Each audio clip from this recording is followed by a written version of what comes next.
আসসালামু আলাইকুম ভিউয়ার্স, আজকে আমরা বানিয়ে দেখাবো টুটি ফ্রুটি।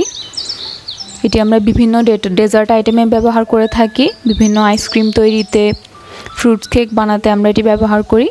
এটা আমরা চাইলে খুব সহজেই পেঁপে দিয়ে বানিয়ে ফেলতে পারি। চলুন রেসিপিটি শুরু করি। প্রথমে আমরা এখানে একটা কাঁচা পেঁপে নিয়ে নিয়েছি। এটা আমি খোসাটা ছাড়িয়ে কিউব করে কেটে নিয়েছি। এভাবে কিউব করে কেটে নিতে হবে। তারপর আমরা এটাকে সিদ্ধ করে নিব।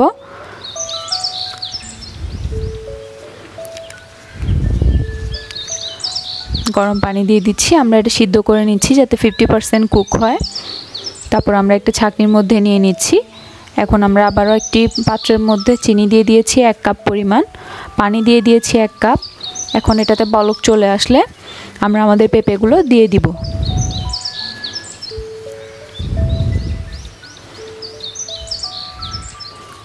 শিরাগুলো যাতে ভালো মতো সোক করে পেঁপের মধ্যে, আমাদের এভাবে ভালো মতো কুক করে নিতে হবে। দেখবেন শিরাতে যখন এভাবে একটি তার ক্রিয়েট হবে তখনই বুঝবেন যে আমাদের টুটি ফ্রুটিগুলো হয়ে গিয়েছে। এখন আমরা চুলা থেকে নামিয়ে নিয়ে 4টা বাটিতে নিয়ে নিচ্ছি সমানভাবে। তার মধ্যে আমরা ভ্যানিলা এসেন্স দিয়ে দিচ্ছি 4টির মধ্যে। তারপর আমরা ফুড কালার দিয়ে দিচ্ছি। আমি এখানে ইয়েলো, রেড, অরেঞ্জ আর গ্রিন ফুড কালার ইউজ করেছি। আপনারা আপনাদের পছন্দ মতো ফুড কালার ব্যবহার করতে পারেন।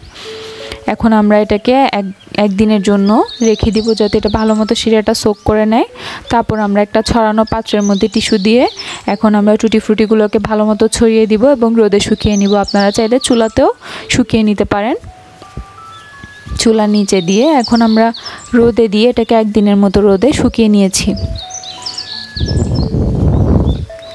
একদিন পর দেখুন আমাদের টুটি ফ্রুটিগুলো ভালো মতোই সেট হয়ে গিয়েছে এবং শিরাটাও ভালো মতো শুকিয়েছে, ঝরঝরা হয়ে গিয়েছে। রেডি হয়ে গিয়েছে আমাদের টুটি ফ্রুটি। এটা আপনারা বিভিন্ন ডেজার্ট আইটেমের মধ্যে ডেকোরেশনের জন্য ব্যবহার করতে পারেন। রেসিপিটি ফলো করে চাইলে বাসাতেই পেঁপে দিয়ে বানিয়ে ফেলতে পারেন। ভিডিওটি ভালো লাগলে একটি লাইক দিবেন, চ্যানেলটি সাবস্ক্রাইব করবেন এবং ভিডিওটি শেয়ার করে দিবেন। ধন্যবাদ।